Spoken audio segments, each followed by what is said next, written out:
How do you work with people who are neurodivergent? Or maybe put another way, how might you even know if a coworker is neurodivergent? Well, hello and welcome to Working with Neurodivergence. My name is Roger Corville, and welcome to another episode of V2's Thought Leader Conversation Series. And this is a conversation brought to you by the crew at Virtual Venues, a team with a combined 163 years of experience helping you reach your goals with virtual and hybrid event production. But today's not about us, and I am excited to welcome someone to the virtual stage that I've not talked to in so long that I can't even remember. Has a brand new book that we'll get to here in a little bit called In Between Spaces. But I have to tell you, Ann Zuccardy is technical writer, author, professional speaker, TEDx speaker, not once but twice, working on a second grad degree. And a lifetime writer, just started violin lessons at the age of 60, used to own her own online baking business. Oh my gosh, this is going to be fun. Welcome, Ann. Thank you, Roger. Hey, so fill in a couple gaps there. I mean, we're going to talk about something that I know is near and dear to your heart in a special way, neurodivergence. But tell us who you are and what you're up to lately. Or what else you're up to lately. So I just started a new job about a little over a year ago with the Department of Defense. I work for the Army as a technical writer. I can't tell you what I do because I'd have to kill you. But I had been out of the technical writing world for a good 10 years since my brain injury, which we'll get into more later. And this wonderful opportunity came up and they were willing to pay me a lot of money. And so I went back to full-time working for the man at 59, at a time when most of my colleagues and friends are retiring. And here I am. I just love it. I love what I'm doing. And I just started another degree, as you mentioned, another graduate degree, an MFA in creative writing and publishing arts, which is like sort of a lifelong dream for me. I just finished my first master's degree 3 years ago. And after I was finished with that, I said, no more, I'm done. I'm done with education. No PhD, no nothing. I'm done. And here I am doing another one. I'm not sure what happened. It called to me and I couldn't resist. I can appreciate that. Well, for two reasons. One, because I see your social media go by and I'm just fascinated with the many places that your brain takes you. And because I'm 57 and working on my doctorate and figuring, because I got nothing better to do with nights and weekends. And I know, I don't even think I mentioned this, you also do adjunct professoring, right? And is that on the topic of neurodivergence? No, Okay. my educational background is in English, literature, and writing. And so as an adjunct, I teach English composition. I work with students on writing. I tutor. But my knowledge and personal experience with neurodivergence has certainly helped me a lot with that. Just re-entering the world of higher education, both as a student and as an instructor. I can see how much has changed in how we talk about neurodivergence since the time when I got my bachelor's degree 40 years ago. Yeah, no, understood.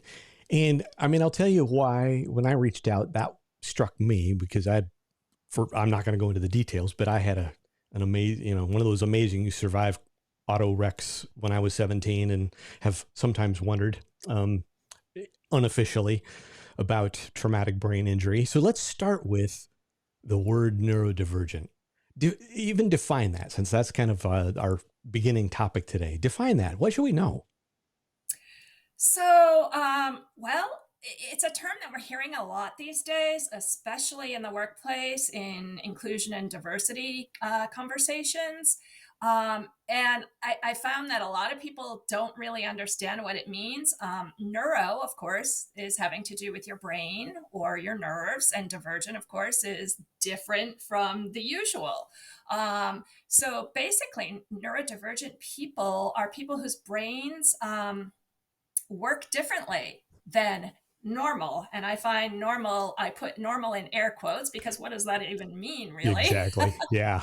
um, So, it might include people with learning disabilities or ADHD or medical disorders that affect their neurological system. For me, it's a brain injury, but it might even also be something like autism, which is very common, depression, anxiety, the most common mental illnesses in our country, could also be considered neurodivergent issues. I remember, and I won't tell too many stories because I want to hear your stories, but I remember getting to know one of my best friends, and he, unlike me, was not a think on his feet kind of guy. And when I first met him, this goes way back to school, for me, 40 years, I remember thinking that he was slow. And the answer wasn't he was slow, he just processed differently. And that was kind of an interesting learning experience in high school and gave me a different view. I would be curious to know how you even got interested in the topic, or might it be safe to assume that it has to do with like your, was it the first of your TEDx speeches? How a brain injury made me smarter? Yes. Take us Yes. through the So, story and how we got here. yeah, how I got here. So, my brain injury in 2011 made me an accidental neuroscientist. That's the nickname I gave myself because I felt like I learned so much about neuroplasticity, which is that idea that our brains can change and create new connections for a lifetime. Got me interested in that and neurodivergence. And especially during my recovery period after that brain injury, I couldn't read. I couldn't speak properly. I would forget words. I still do. That's called aphasia.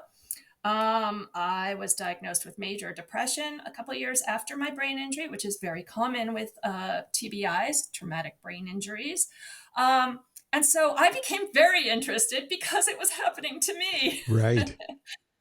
And I had some experiences in the workplace that really just kind of fired me up to fight um, for justice around this issue, for the people who were being discriminated against because they were different, or people who weren't getting jobs because they had some weird eccentricity or something that employers didn't understand.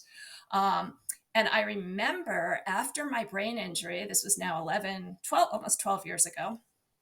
I remember that at the time I was working for a financial services company, and I had taken some time off to recover, and um, I was posting on social media. I started a blog called I Want My Brain Back, and I was posting all over social media about these frustrations that I was having with my new normal. And my employer didn't understand that because, well, you say you can't read or write anymore very well, but here you are posting a blog. And I was like, yeah, but I'm using voice dictation software. I'm speaking into a microphone. That's how I'm Hmm. writing. Like, they just didn't get that. And I'll never forget, I was 3 months into this leave, this short-term disability leave that I was taking. And they asked me to come into the office, and they basically threw me under the bus, Yeah. and implied they had a lawyer there, and they implied that I was faking it because I was asking, if I come back, I need special accommodations. I'm having trouble with this, that, and the other thing. And they just didn't believe it, although I had tons and tons of documentation that confirmed what I was saying was true. So I got angry. I got really angry. And I guess that's when I really entered the world of neurodivergence and neuroplasticity and studying about it and talking about it. And that's actually what led to my first TED Talk. So thank you to that dumb employer who did that to me. Right. Nothing like having some lack of justice put a fire under your backside That's right. to It's take. how we Yeah. use our anger, right? It's not about, being angry is okay, and it's what we do with it. And I like to think that I turned it into something good. Yeah. Well, and I think you do. And I think we're going to spend a little time here and figure out there's a deep well that we don't even get to. I'll I'll say this. As you and I were kind of like just dialing in the topic, and the thought came up of, well, what does this look like in the workplace, and how might you even know if a coworker is neurodivergent, let alone then how to work with them? My one of my children is now an adult, but has Asperger's, and you wouldn't know it just by having a conversation. But the way she thinks and processes information is different. And therefore, I'm like, yeah, I can appreciate that. So just out of curiosity, and maybe we even back up before we get to the how, talk a little more about the what. If I recall correctly, the idea of neuroplasticity in a broad medical sense is a fairly recent development. I mean, didn't we once think that once your brain was done growing, it was done growing? Mm-hmm. Yeah, and that was a prevalent thought in the medical community up until, the last 40 years, I'd say. Okay. So in our lifetimes, definitely, we thought that your brain, once you reached a certain age, that was it. It was done. And I excuse me. remember being taught that. I don't remember if it Mm-hmm. was in high school or junior high school or something like that. But yeah, your brain goes, and then you do nothing else, and it just starts withering away for the rest of your life. Yeah, Was I think how I recall and that. we accept dementia and all these, forgetfulness and all of this stuff as part of being normal, when in fact, it is not a normal part of aging. These things are not normal. And neuroplasticity tells us that the brain is kind of like, your biceps, right? I go to the gym and I and I build my biceps, and yes, it hurts a little bit when I'm exercising a new muscle. It might hurt for a day or two. And it's the same with our brains when we begin to exercise them in that way, and like by thinking different ways, doing things different ways. It's uncomfortable, and often we look like, or we feel like idiots when we're doing it. Sometimes when I do keynotes, I had to do a keynote. This is about 5 or 6 years ago. I was doing a keynote, and they gave me the lunchtime keynote, which is like the kiss of death, as you know. Yep. Like if you're going to be eating, they won't listen to you. Hey, look out from your chicken or fish. Pay attention. Yeah. Yeah, keep going. So what I did was, to drive home my point about neuroplasticity, was I asked them, I went through this whole thing about what is your dominant hand when you eat, right? That's the hand you usually eat with. And for me, it's my right hand. Okay. So your non-dominant hand is the opposite hand. So now, while you're eating your lunch, I want you to use your non-dominant hand. And I gave them a hashtag, and I asked them to tweet about it, Instagram it, whatever they wanted to do to involve them. But mostly I wanted to talk to them about how it felt. How did it feel when you were picking up your spaghetti or your chicken or whatever it was with your non-dominant hand, and you're spilling things all over your shirt, right? Right. So neuroplasticity can be a messy business, but it's like working out. We have to be willing to accept a little discomfort to get to the goals that we want, to get to that next place. So it worked really well, and people loved it. So that's what neuroplasticity is. Try writing with a different hand. Try eating with a different hand. Involve your kids in it. It's make it fun. Make it a game. Make it silly if you want. I'd also add that humor helps a lot here. Having a good sense of humor helps immensely. Tell me that reading stuff out of the norm is a help. That's Reading a plea. stuff That's almost a plea, because I'm a book junkie, and there's a piece of me that's like, oh, could I exercise my brain just by reading different stuff? That would be good. I don't see why not, because if you're reading something that's not your usual genre, you're thinking about it, right? And you're Right. thinking, oh, that's interesting. I've never thought about that before. I've never heard that thing before. So yes, I would say that's good for neuroplasticity, as is learning a new instrument, a musical instrument. That's why I picked up violin at 60. Of course, I had to pick up the hardest instrument there was. Having played the piano all my life, I was like, what is this? Like, this makes no sense. but that's good for neuroplasticity. Um, Learning a new language, but it doesn't even have to be that complicated. It can be something as simple. I was reading this article recently about Rita Moreno, the movie star. She's 90 something now, and it was in a Brain magazine, and she was talking about how she figured out this concept on her own a long time ago. And she said she started practicing writing with her non-dominant hand. She would sign her name, and at the beginning, of course, it looked awful, but now she says it looks pretty good. And I was like, you go, Rita. That's what neuroplasticity is. It doesn't have to be like a big deal. You don't have to buy special products. Just try doing things a different way, or read a different kind of book that's not in your usual favorite genre. Well, that's a message of hope, kind of coming back to our opening question. How do we even work with people who are neurodivergent? We might begin from a place of going, yeah, I don't know how, meaning I've got something to learn. But maybe even to start, how might you even know if a coworker is neurodivergent? That's a good question. So at the beginning, when I had my brain injury, people often asked me, do you want people to know? Are you going to tell people? Like, because I was blasting it all over social media. I didn't care who knew. Well, people might be afraid of hiring you if they think, you have brain problems. And I thought that was ridiculous. I don't care who knows. So I told people, because if you just talk to me, you would never know, right? So that's an invisible disability. And many things that make us neurodivergent are invisible. But there are other things that are more visible, like, someone, let's say, someone has a tic or something, a facial tic, or autism often, someone's rocking back and forth in their chair. Mhm. That's pretty obvious. And so I'm really interested in the stuff that's not so obvious. And how do you know? How do you know? Um, and it's hard because in the workplace, you can't just walk up to someone and say, "So, what's your problem?" you know. Well, yeah. I mean, and in a way, we've come a long way with regard to equity, diversity, inclusion.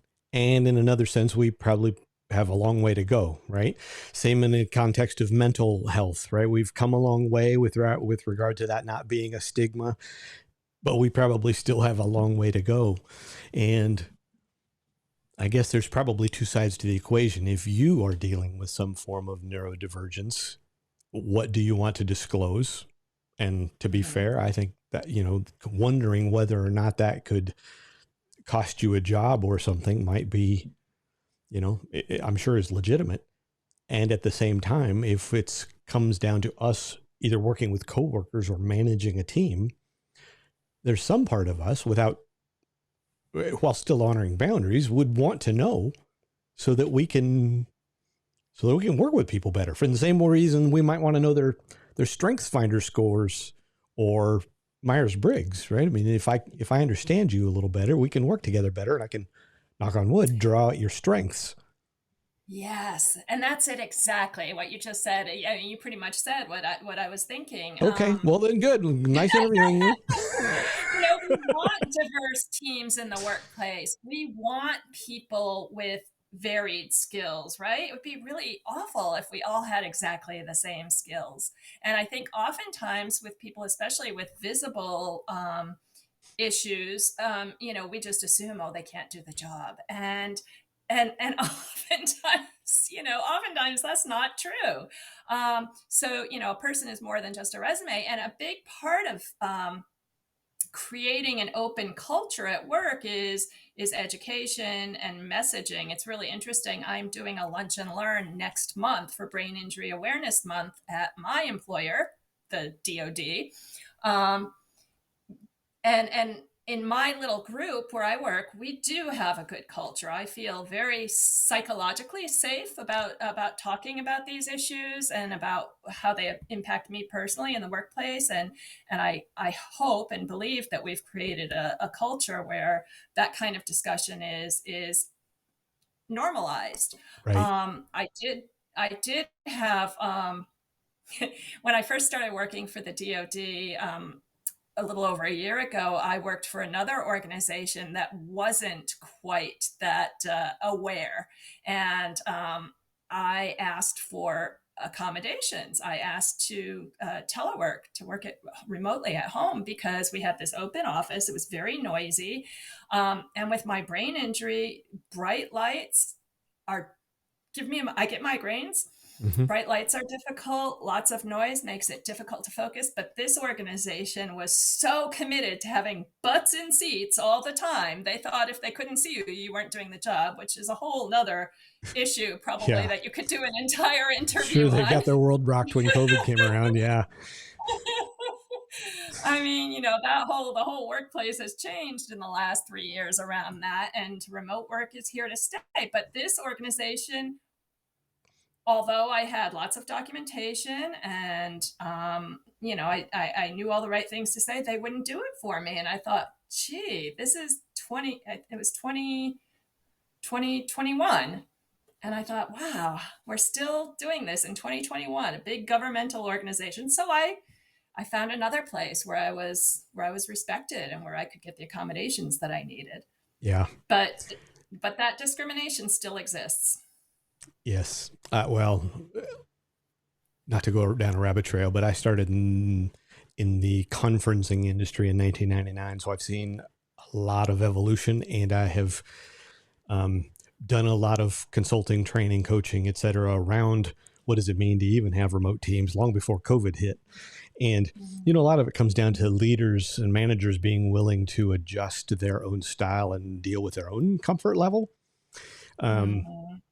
And honestly, some don't want to go there. And they're like, well, we don't have to go there. Instead of making an accommodation, which to us looks like it could have easily been done, Mhm. somebody didn't want to change. I met a speaker some years ago and I said, hey, what topic do you speak on? And he said, intellectual diversity. And I'm like, at the Mm. time, I think that was the first time I'd ever heard those words put together that way. And I'm like, yeah, racial diversity might be a little more obvious because we don't look the same and we might not eat the same thing for lunch or whatever the cultural or ethnic or racial or whatever difference might be. But part of that process, that just struck me because I'm like, how do we have to be purposeful about thinking in terms of diversity? And Yes. to be fair, I'm not sure intellectual diversity is on very many people's list, or neurodivergence diversity as a form of going, oh yeah, not everybody's wired the same. Yeah, that's so interesting. I've never heard that term intellectual diversity either, but I love it because, as you're saying that, I'm thinking about learning styles, right? We used to think there are just three learning styles: your visual, audio, or Right. kinesthetic. I think there's a fourth one that they talk about too, but I don't Read remember right. what it is. Yep. But I'm a good teacher, nevertheless. But, learning styles, it just amazes me, since I went back to school in my 50s, how much has changed in that arena since I was an undergrad. Like, for example, when I went back to school to get my master's degree a few years back, because of my brain injury, I have a hard time reading print material, especially if it's very dense print. Mm-hmm. Um, so I was doing a graduate degree in English. And so there was a lot of reading, a lot of literature, and, audiobooks. Thank God for audiobooks. That's what got me through. And oftentimes people say, well, that's not really reading. And I feel like saying, really? You think so? Because, like, would you tell a person who's reading Braille that they're not really reading? Yeah. Would you No, tell the Braille's two more of us valuable. having a conversation that the only valid form of having a conversation would be writing it down and passing notes back and forth, as Yeah, opposed or to having a phone as call, opposed or to using verbal verbal call and response? Yeah. yeah. So all of this requires to just be a little bit more open about different ways that people learn and process information. We all process information differently, and that can change over a lifetime. I used to be an avid reader. I was the fastest reader in the class when I was a kid. I whizzed through everything, and now I'm very slow. Does that mean I can't do my job? Does that mean I can't write? Does that mean I can't teach? Heck no. Yeah. I'm still the same person here. I just have to take in and process the information differently, and that's okay. So tell me a little bit about the new book. Just came out a few months ago, right? Yeah, it came out in November of last year. It's called In Between Spaces. It's not my book, it's an anthology in which I have one of my creative nonfiction pieces. But every author in this book is disabled in some way. We don't write about our disabilities. Well, some people do, but we write about whatever. I wrote a touching story about being with my father when he died in 2018 and what that was like. So I loved working with other writers and editors who kind of were in the same boat that I was. And I was just so amazed at the quality of some of their work, the poetry, the nonfiction, the art, all of it was beautiful. That is beautiful. I'll tell you and goes back a long time for me, but I remember meeting a gal with really significant, so what's the appropriate way to put it? Really significant verbal difficulties because she had cerebral palsy, and got to know her, and she wanted to talk to me because at the time she said, I want to be a professional speaker. And this is a lot of years ago. She has subsequently gone on to become a professional speaker where she types her words into PowerPoint and then uses speech to text. So she'll go give a keynote, and wrote a book, got her master's degree. And part of her memoir was what it was like to grow up in a small town in Canada when people were holding her back, thinking that she was, at that time they used the word retarded, right? Oh. And stuck in a body, but brilliant gal, just joyful. And it just makes me think of, okay, so we may quickly make assumptions because someone has difficulty speaking and is in a wheelchair. Mm-hmm. But that doesn't tell you what she can or can't do for you if you were to hire her. With the appropriate tools. And of course, technology is a wonderful thing for her because it helps her do that kind of thing. And it just makes me come back to that place that we started here with, neurodivergence. How do we work with fellow employees or coworkers or something that, that may be neurodivergent? I'm curious, have you ever explored coming up with language for, say, how a manager might, in an appropriate way, explore where someone is at? I mean, if you had somebody on your team, you're a new manager, you just inherited this team. Are you just at their mercy to tell you if they do or don't have some form of some capability that needs accommodation? Or is there a gentle and appropriate way to ask that kind of thing? That's a good question. And I definitely don't have an HR background. So I don't know what the HR-ish type of thinking is around this, but my gut tells me that, again, it's about creating a culture and creating education and making it a topic that we talk about in the workplace frequently, providing education on it. But perhaps also as a manager, being vulnerable yourself and talking about what you're dealing with might be one way to model that kind of behavior, right? That's a great point.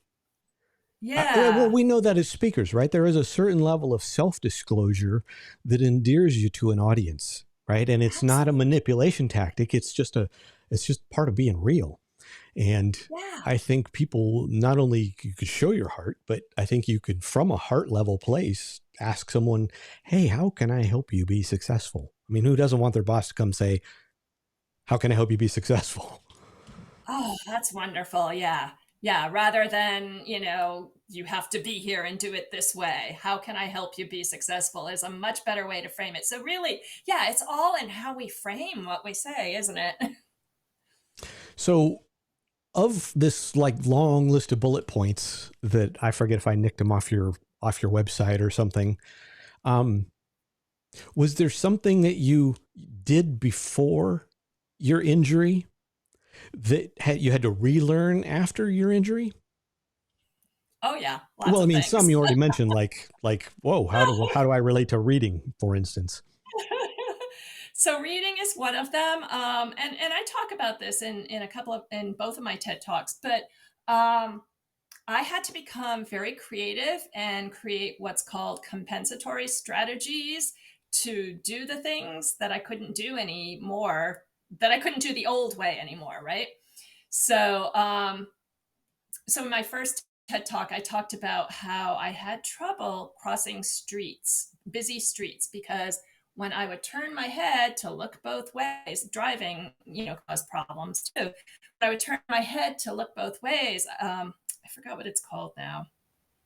Oh gosh, I can't remember what it's called, but it would make me literally nauseated and dizzy. Like I Mm. just had such a hard time with visual stuff that way. And so, and I talked about this in my first TED Talk. I would go to New York City and, I'd have to cross a busy street. I would just find someone who looked really responsible, like a mother with a small child. And I would kind of like glue myself to them, not in a Mm. creepy way, but like Yeah. What's this in lady an doing following appropriate us? distance. And I would follow them. So little things like that. So I found a new way to do it, and I still have problems. I still have some visual perception problems. So stairs are really challenging for me, really challenging, especially going downstairs because I can't figure out where the step ends, and if it's all the same color, it's really hard for me. So I would I developed this way of going downstairs where I would like use one foot to feel where the edge of the step was and hold on to the railing and then go. And at the beginning, I thought, oh God, this sucks. I'm never going to be able to like hike into the Grand Canyon or anything. But hell yeah, I've hiked in the Grand Canyon. I've hiked on the Great Wall of China. I've done it all. Like I figured out how to do it. And it's so interesting. This is kind of a side note, but last summer I was in Denmark and I came home and I started going through all of my pictures. And I must have had like 50 pictures of staircases in castles and churches and beautiful swirly spiral staircases and stairs everywhere. And, some of these stairs were in very old castles, so they had a lot of history. And I was like, what the hell? Why did I take so many pictures of stairs? And I realized it's because I have a problem with them. So what I've done now is I've been writing. I'm working on a series of prose poems about the stairs of Denmark, and I'm telling the stories of those stairs from the perspective of the stairs. Like, I am a staircase in uh, the Hamlet Castle in Denmark, and I lead to the prison, and I'm going to tell the story of the prisoners who went there. So, I've kind of turned it into something fun. But this obsession with stairs has turned into, it's not a big deal. It's just kind of fun now. I love that. Well, for two reasons. One of which relates to kind of our working with neurodivergent people. But on a personal level, a few years ago, I got a chance to study in Oxford for 5 weeks in summer of 2019. And 1 week of that, I was part of a conference at Merton College, which was built in the 14th century. And it just so happened that I ended up with a room on the very top level in the oldest part of the college, and got to go up one of those staircases that was literally like you think of on a castle, that had the arrow slits, so somebody inside could shoot arrows down onto the gate just in case of intruders, right? But the thing that I found most fascinating was that the stairs, which of course is all stone, were actually worn into little not grooves is the wrong word, but they were actually worn down. They were like concave, because of 7, 8 centuries of people walking up and down these stairs. And so as you're describing that, my brain is in this castle. And that's Wow. beautiful. But Yeah. probably more applicably to the question on the table, working with neurodivergence, you just made me think of something I haven't thought of for a while, which is how when my daughter with Asperger's was young, I used to think, wait a minute, how do I train myself to not think in terms of what she can't do or she doesn't Yes. do as well? How do we say, what can you do? Or how can you do it? Yeah. And what you're just describing, whether it's just how you negotiate stairs or, some other before after things with reading books or how you learn, I think that's probably a takeaway. I'm going to give you credit for it because what you just described from personal experience probably is a great lesson for a lot of leaders and managers, if not coworkers, thinking, wait a minute, okay, Ann doesn't do it the way I do it. Can she do it? In fact, you've developed some pretty Yes. awesome creative chops because of what Yes. you've got. Oh, I love this. I just hosted a lunch and learn at work a couple weeks ago about creative problem solving, and the speaker that I asked to work with us said something. She said, "If you're not framing your challenge as a question, then you're just bitching." And I love what you said about instead of focusing on what we can't do, like saying, "How could I make this work?" I mean, that's what you need to do. Frame it as a question, right? How can I make this work? How could I modify this? How could I make it work for me? Um, and I think like it sounds like your daughter's growing up with a father who gets that, right? And I grew up in a family that was very creative. We were always playing and inventing things and making up songs and plays and home movies, you name it. So like I grew up that way. But I think, I'm very lucky and your daughter's very lucky. But even if you didn't grow up that way, it is something that you can nurture and practice. And it won't come easy at first, but it can be learned. These skills are learned skills. So yeah, so maybe this is an important message for parents too, right?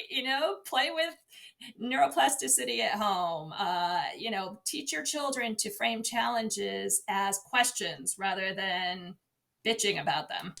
Yeah. Well, and even if you're in a work environment and you want to grow, to your point about neuroplasticity, I mean, in practicing, whether it's practicing signing your uh, signature with your non-dominant hand or whatever that is, I think it's a good reminder that it's not comfortable. It takes some practice, and part of your own, whether it's perceptiveness of the needs or skills or strengths of a neurodivergent coworker, um, you don't have to nail it overnight. The question is, are you going to get on a path and get creative about Yeah. figuring it out? Oh, I love this. And, just hearing you say that makes me so grateful for the place where I'm working now because, especially, working for the DoD, it's huge. It's huger than any organization in the country, Yeah, right. and there's 10 gazillion acronyms and they speak a different language and there's all these, statutes and regulations and stuff. And it takes a long time to learn. And, so here I am going in, at 59, 60 years old when most people are retiring after being out of the corporate world for over 10 years. And I'm like, this is going to be really hard. And, being in a workplace with a team that has a culture that nurtures that kind of behavior, that kind of question asking, and how can we do things differently, and how can I help you be successful mentality. Wow, I feel so lucky and so grateful to be in that place now. because otherwise, I went in there, I was nervous, I was scared. It had been a long time. I didn't know what the heck I was doing. I still don't know what the heck I'm doing, but I feel safe, like saying, I don't get this. Can I try it this way? Or this isn't working for me. Or I have a migraine today. Can I work from home? Not a big deal. I'll just riff off of that and say, if you're listening to this, check out one of the other thought leader conversations that we've done by Amanda McGovern, and it was on diversity, equity, inclusion. And one of those key things that she spoke about and gave some great ideas on was that psychological safety that Ann here is referencing, as in, do I have permission to get creative, to fail a little bit as I figure out how to do this, to find how I bring my strengths to the table. I think that's a good reminder. And anyway, go check out Amanda McGovern's the interview I did with Amanda McGovern. So, Ann, we talked about how brain injury made me smarter. TEDx talk, TED number 1. Tell me about the other one, how being unsafe makes you smarter. And obviously we'll tell people to go watch the TED Talk if you want the whole 15 minutes of it or something. So what prompted that? One, how being unsafe. I came up with this phrase as I was recovering from my brain injury. I came up with this phrase called the safe unsafe. And it was really about stepping outside of my comfort zone in a safe way, like we were just talking about, like failing, but learning in a safe way and in a safe environment. And I called it the safe unsafe. So really, that talk was all about taking those kinds of risks, and that's how our brains grow, and that's how we learn. And I did that after my brain injury by taking a trip to Haiti. It was a mission trip, and I went to Haiti in 2014, and I was like, people were like, "You're going where? Why?" I was like, "Yeah, it's a challenge." I want to be in a place where it's really hot and there's no working bathrooms and there's people with machine guns guarding me. Yeah, that'll be fun. Of course. Sounds like a vacation. So that's awesome. That's my kind of vacation. I don't do like the normal vacations that other people do, but yeah, that's what I did. That was a safe, unsafe for me. Or like I was talking about earlier, hiking into the Grand Canyon because I had trouble with stairs. I wanted to show myself that was a safe, unsafe. I didn't do anything stupid. I took it very slowly. I kind of like, especially in the cliff areas, I was kind of like hugging the side of the cliffs and sidestepping very slowly. But it was a challenge. So it's really about, giving ourselves challenges, and that's how we grow bigger, better brains. If someone's listening to this and going, my organization could grow in this whole working with neurodivergence thing, where would you point them as a resource? Your website, contact you, and you can point them somewhere? Or you sound like you did a lot of your own research probably because you needed to. Mm-hmm. Yeah. And I still do a lot of my own research. I don't know, I don't know a lot about the big organizations that are out there, but I do belong to an organization. I'm in Maryland right now. I'm just outside of Baltimore, and I belong to an invisible disability organization here in Maryland. It's just a statewide organization. But I also sit on a national organization, Health and Human Resources, for brain injury awareness and inclusion. So I guess what I would advise people is Google whatever it is that you're interested in, find organizations that do that thing and get involved in some way. That's how I learned. And if it doesn't exist, invent it. Because when I first had my brain injury, there were a lot of brain injury support groups. I was in Vermont at the time. There were a lot of brain injury support groups, and I went to them. And there were people in wheelchairs, people who couldn't feed themselves, people who couldn't drive. And then there was me. I could drive, I can feed myself, I can do lots of things. So I'd walk in and I'd be like, yeah, this isn't the right place for me. We both have brain injuries, but mine's not visible, and it's, I'm not as seriously impacted as some of these people were. Where do I fit in? And there was nothing in Vermont. So I got together with my speech and language pathologist and an occupational therapist, and I started a group for mild traumatic brain injury at our outpatient rehab center in Vermont, where I lived. And this was, I think, like 2014 or 15 that I started this group. And they are still going strong. They have several locations, lots of members, lots of great speakers, lots of events. I still get their emails all the time. So, I started an organization because what I needed did not exist.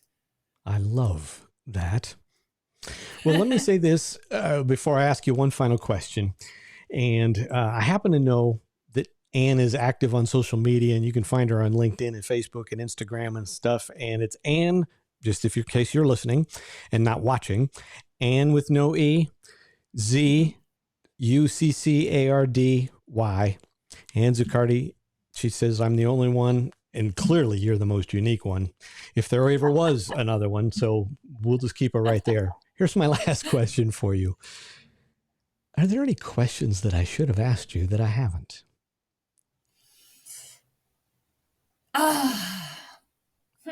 Is there a favorite question that you've been asked that somehow I didn't ask?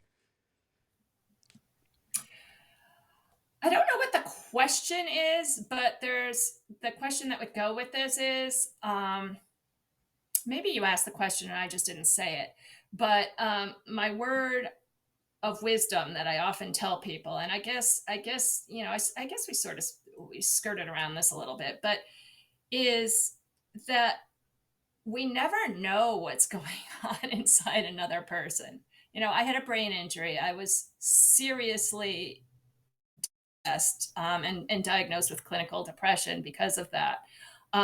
You would never know that. So I guess it just pays to give people the benefit of the doubt and to not judge, because we really don't know. Yes, it's easy to notice the physical disabilities and differences. Not so easy with neurologically